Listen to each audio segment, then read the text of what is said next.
Salut les cocos, est-ce que vous avez vu ma tête? J'ai une dégaine, sérieux, de vieille daronne qui n'est plus sortie de chez elle depuis 2 mois. Baby Boo, Nala qui s'est incrustée juste à côté. Nala, elle est grave en manque de câlin parce que c'est vrai qu'on s'occupe plus de Baby Boo que d'elle quand même, heureusement. Mais ouais, elle est un petit peu délaissée, donc j'essaye au max de la garder près de moi, de lui faire quand même des petits câlins et tout. Surtout la nuit, en gros, la nuit, Nala, elle dort que avec moi. Elle sait que Laetitia, elle lui fera pas de câlin, donc elle vient près de moi.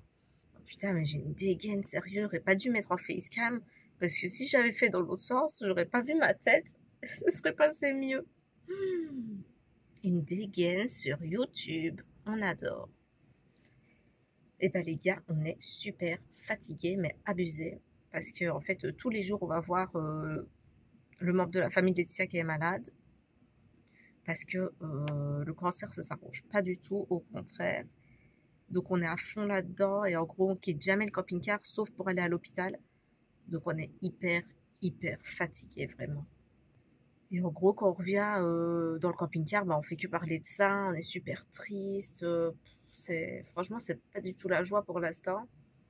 Après je sais qu'on pourrait aller dans les villes à côté, un petit peu se promener et tout, mais on a envie d'être là tout le temps pour la personne quoi. Mais c'est pas facile. C'est pas du tout évident pour elle, mais c'est pas du tout évident pour nous non plus en fait. Baby Boo, il est au milieu de tout ça. On s'attendait pas à un commencement de vie comme ça pour lui. On pensait grave voyager direct, partir, aller dans le sud de la France au minimum.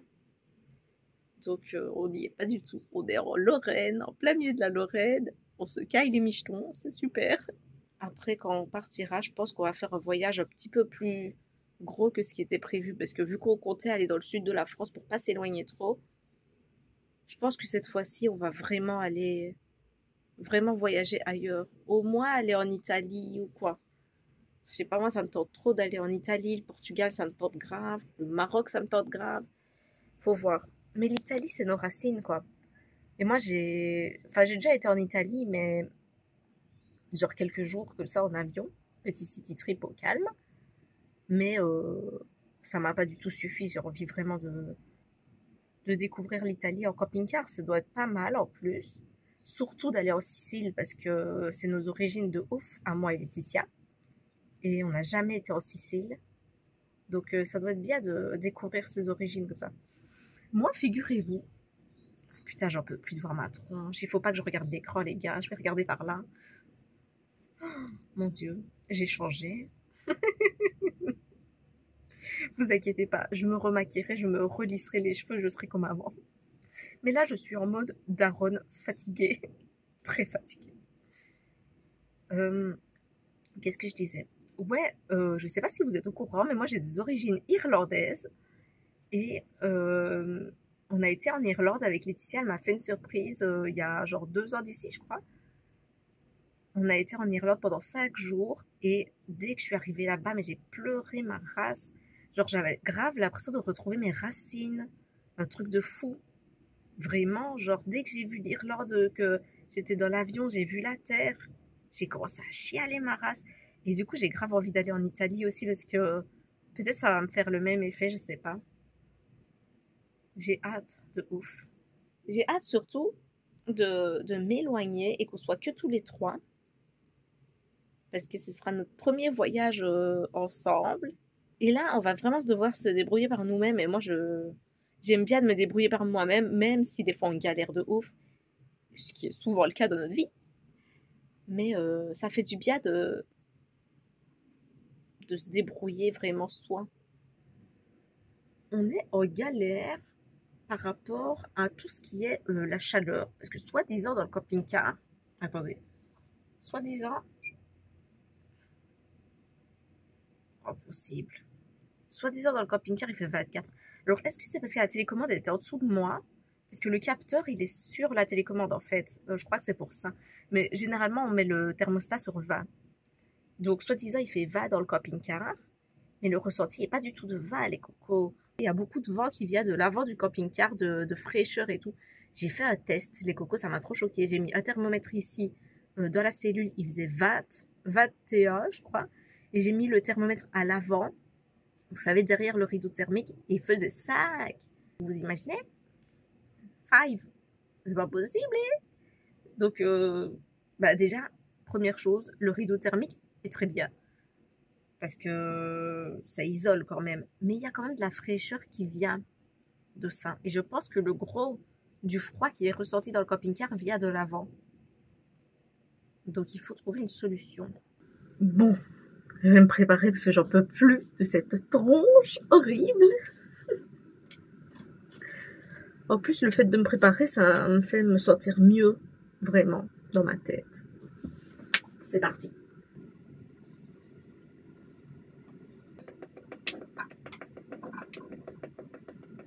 J'ai les lèvres, frérot. Regardez ça.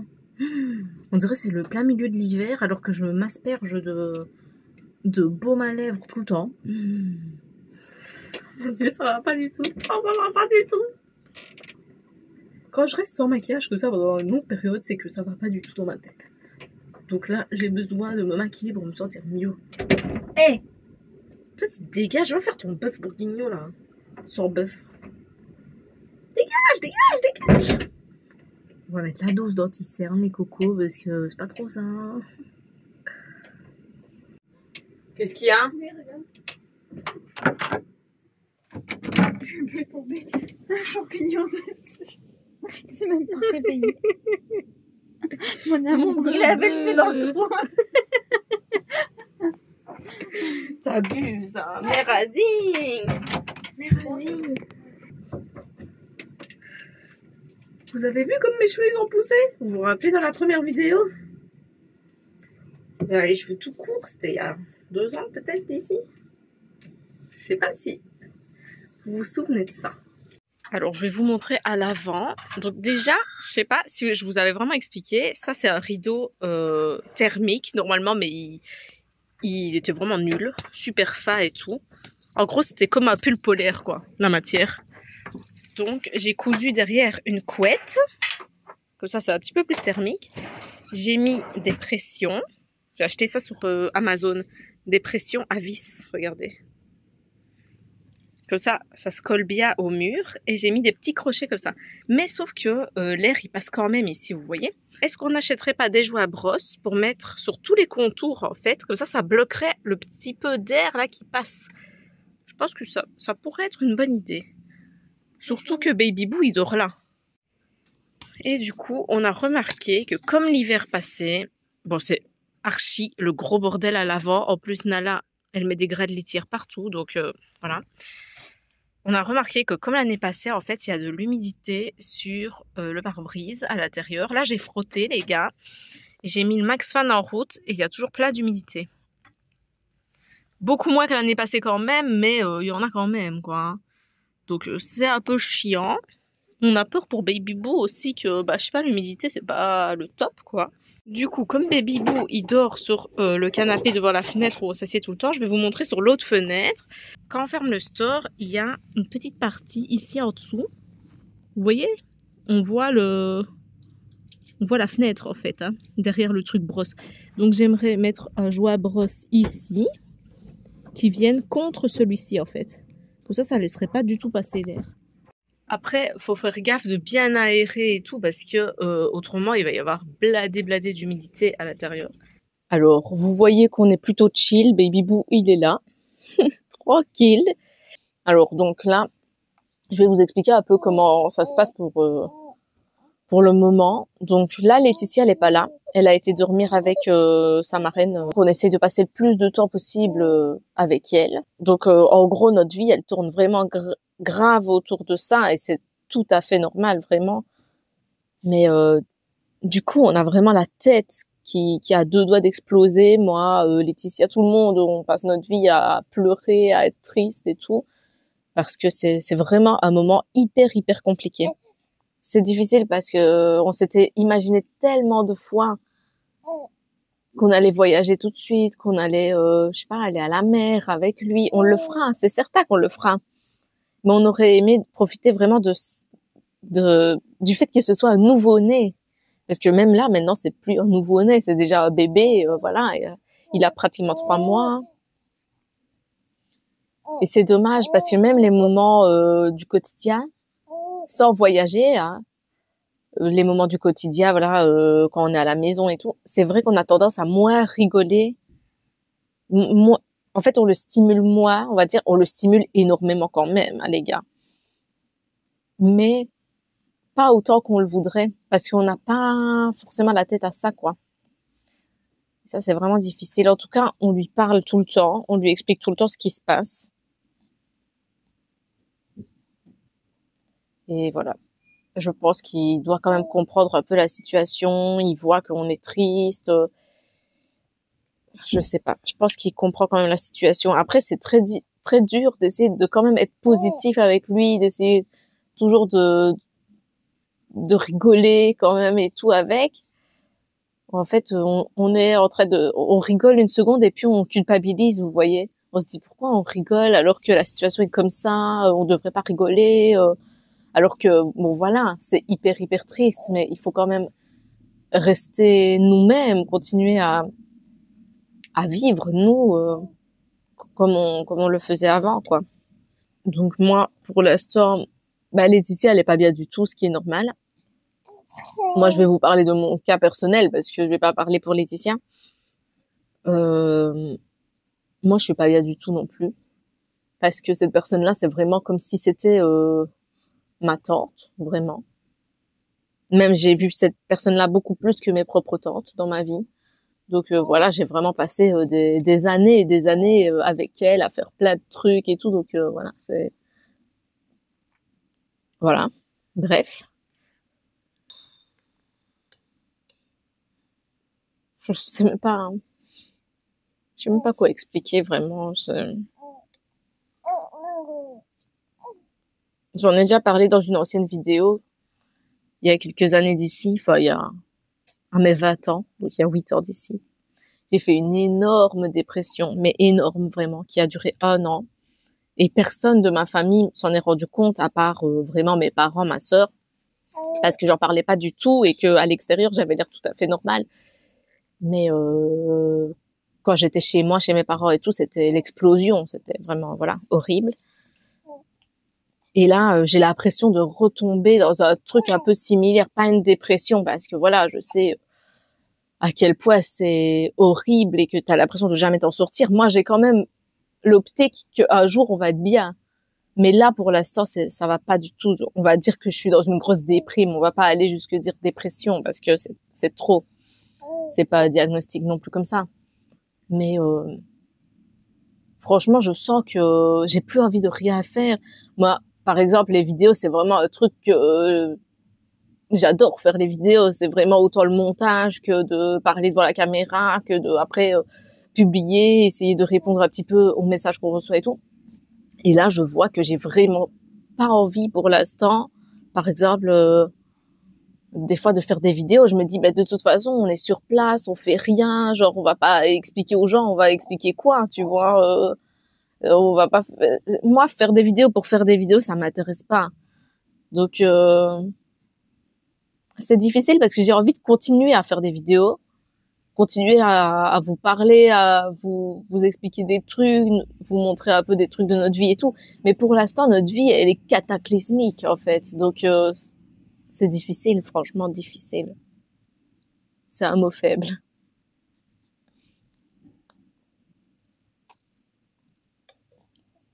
En fait, le truc, c'est que ça fait 1 an et demi qu'on a le camping-car, maintenant. 1 an et demi qu'on vit à temps plein dans le camping-car.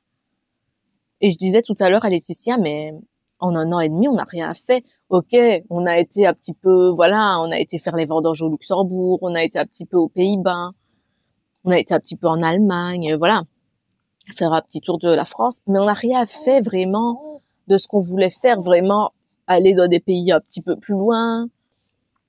Je sais pas vous expliquer. Moi, ça me manque grave les voyages qu'on a fait en Asie. Avant d'avoir le camping-car, on est parti pendant plusieurs mois en Asie, en sac à dos. Et ça me manque grave. Et je commence à avoir vraiment envie de faire un énorme voyage comme ça, de plus en plus. Après, je me dis, il y a Baby Boo maintenant. Est-ce que voyager en sac à dos, ce serait une bonne idée ou pas? Je suis pas certaine. Enfin, franchement, rien n'est impossible, hein. Mais pour l'instant, je sais pas. En même temps, j'ai un truc vraiment genre de désespoir absolu. Genre, je suis super triste de tout me rend triste. Vraiment, j'ai l'impression que ma vie, elle a aucun sens. J'avance pas du tout dans ma vie.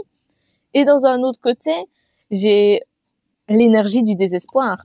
C'est vraiment les pics d'énergie qui te disent, ouais, je vais faire ça, je vais faire ça, je vais faire ça. Et je sais que dans ma vie, je vais faire plein de trucs, je le sais. Mais pour l'instant, j'ai l'impression d'être en pause, en fait, vraiment en pause. Et depuis, voilà, 1 an et demi. En fait, j'ai toujours dit que j'avais envie d'arrêter mes études, que j'avais pas envie de travailler comme tout le monde, on va dire, d'avoir des horaires de bureau, etc. On va dire ça comme ça. Mais en fait, je me rends compte que depuis que j'ai arrêté mes études, depuis que je travaille pas et tout, bah en fait, je trouve pas du tout de sens à ma vie. C'est horrible de dire ça, mon Dieu, parce que dans nos vidéos, justement, c'est vraiment l'inverse qu'on veut montrer dans notre mode de vie. C'est vraiment réaliser ce qu'on a envie, réaliser ses rêves. Pour moi, mon rêve, c'était de vivre en camping-car et d'être heureuse. Vivre en camping-car, c'est acquis, mais être heureuse, j'ai l'impression que ce sera jamais acquis dans ma vie. C'est horrible de dire ça, mon Dieu. Je m'écorche la gorge à dire ça. Mais là, pour l'instant, c'est pas le cas. Avant, c'est horrible à dire parce qu'il y a Baby Boo, je sais. Mais pour l'instant, je me sens pas bien. Je me sens pas à ma place. Dans le camping-car, je me sens à ma place. Ça, je suis heureuse d'avoir le camping-car et tout. Mais je me sens pas à ma place, là où je devrais être dans ma vie, etc. Je pense que c'est très flou, ce que je dis. Mais je pense qu'il y a des gens qui comprendront ce que je veux dire. J'espère. Même avant, je passais des heures et des heures sur YouTube ou sur Netflix ou sur n'importe quoi à regarder plein de vidéos. Là, j'ai même plus envie de ça. Vous vous imaginez, j'ai même plus envie de ça. Même manger, genre, je suis là, ouais, on va manger. Alors que frérot, moi, je suis genre grave, j'adore manger en temps normal. Et là, je suis là, ouais, je veux pas trop faim et tout. Plein de trucs naturels pour moi, genre me maquiller. Bah, j'ai grave la flemme de ma vie, genre, de me maquiller. Alors que, genre, frérot, jamais de la vie, j'aurais fait une vidéo avec la tronche là avant. Et maintenant, c'est naturel. Il n'y a pas un truc précis qui fait que on n'est pas bien, en fait. C'est évidemment beaucoup parce que, voilà, on est super triste pour sa marraine et tout. On vit dans le camping-car, mais on voyage pas. Donc, quel intérêt d'être dans un camping-car? Ça n'a aucun intérêt d'avoir des roues, en fait. En même temps, on a super froid parce que, bah, évidemment, l'isolation d'un camping-car et d'une maison, c'est pas la même chose. Y a plein de trucs. Maintenant, le chauffage, il commence à déconner. Vous voyez, il y a plein de trucs qui font qu'on n'est pas bien, en fait. Ou même, voilà, on rentre. Bah, en fait, moi et Laetitia, on a tendance à plus vraiment se parler. C'est horrible de dire ça, maman. C'est horrible de dire ça. En fait, on se parle, mais c'est pas qu'on est joyeuse ensemble, vous voyez, genre, on se parle de trucs basiques, voilà, de trucs tristes ou de trucs basiques, genre tu vas faire quoi manger, enfin voilà. Et on n'a pas du tout envie de devenir un couple comme ça qui a rien à se dire, pas du tout. Genre c'est pas du tout notre vision des choses, du couple et de l'amour en général. Et voilà. Et donc c'est vraiment angoissant parce qu'on n'a pas envie de transmettre des trucs comme ça à Evan. On comptait vraiment que ces premiers mois soient des mois super happy avec lui, qu'on rigole tout le temps et tout. On rigole quand même bladé avec lui. Mais en vrai, il y a que lui qui nous fait rire. Et ça, c'est un truc trop bizarre parce que d'habitude, c'est les parents qui sont là en train de stimuler le petit, genre, allez, on rigole. Et lui, c'est l'inverse de ouf. Genre, c'est grave lui qui nous stimule. Il rigole, mais il rigole un truc de fou. Genre, il nous fait des sourires, mais monstres. Et c'est lui qui nous fait rire, en fait. C'est un bébé extraordinaire, en tout cas, amen qu'il soit là, parce que franchement, je reviens en arrière, parce que j'ai dit que ça faisait 1 an et demi qu'on vivait en camping-car et que cette vidéo est complètement décousue. C'est pas grave. Ouais, donc ça fait 1 an et demi qu'on vit en camping-car et j'ai dit qu'on n'avait pas vraiment beaucoup voyagé. Bah oui, parce qu'en fait, pendant 6 mois, les 6 premiers mois, on a fait des asséminations pour que Laetitia tombe enceinte. Donc en gros, tout ça, on vous expliquera notre vidéo aussi parce que, comme j'ai dit dans une précédente vidéo, on veut que j'adopte complètement Evan avant de commencer à expliquer comment Laetitia est tombée enceinte. Mais bon, enfin, bref. Pendant 6 mois, on a fait des asséminations, on a dû aller d'un endroit à l'autre de la France. Et en fait, on a fait que traverser la France dans tous les sens pour les asséminations. C'est tout. Donc, en vrai, on n'a pas vraiment voyagé en soi. C'était pas qu'on profitait des paysages. C'était, en gros, pour tomber enceinte. Ensuite, Laetitia est tombée enceinte et comme on avait hyper peur et tout pendant la grossesse, que ça se passe mal et tout, ben on n'a pas trop bougé non plus. Genre, on restait tout le temps un peu dans la zone et aussi, elle a eu énormément de rendez-vous. Elle a eu au moins 50 rendez-vous sur la grossesse avec des sages-femmes et tout. Donc, on restait tout le temps un peu dans la zone aussi. Et maintenant, voilà, maintenant que le petit est là, bah voilà, la situation, vous la connaissez. Donc, depuis 1 an et demi, on n'a pas bougé vraiment de ouf. Ça nous fait vraiment beaucoup de peine, quoi. Beaucoup de peine, mais c'est pas du tout le moment de partir non plus, vous voyez. En fait, c'est tout le temps paradoxal comme situation. On attend, mais c'est difficile de penser à nous, en fait, pour l'instant. Donc, on va essayer de penser quand même un petit peu à nous. Surtout à Baby Boo. Parce qu'il le mérite. Et c'est un bon bébé. C'est le meilleur de tous les bébés. Ah, mon bébé. Et voilà, on va essayer d'avancer petit à petit. Même si c'est très dur en ce moment. Voilà. Au moins, j'ai été transparente avec vous. Ça m'a fait du bien de faire cette vidéo, encore une fois. À chaque fois, je pose ma caméra, je me dis, qu'est-ce que je vais raconter? Fanny, qu'est-ce que tu vas dire aux gens, vraiment? Qu'est-ce que tu as à dire, vraiment? Quel impact ça va avoir? C'est pour faire une vidéo à la con, on ne la fait pas. Mais franchement, ça me fait du bien de ouf de parler avec vous. Même si vous me répondez pas dans l'instant présent, mais je sais que vous allez me répondre par après. Ça fait du bien de ouf. On se sent grave soutenu avec vous parce qu'il y a beaucoup de gens qui nous envoient des messages et ça fait du bien. Je vais vous laisser mes petits cocos. Je vais vous montrer Baby Boo pour vous montrer comment il est beau.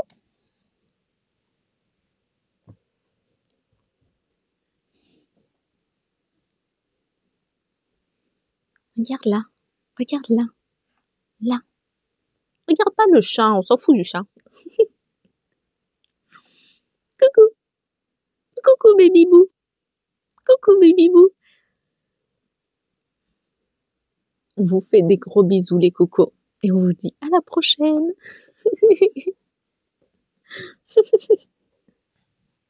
T'as tes gros bébés. Tes gros bébés, toi. Toi, tes gros bébés.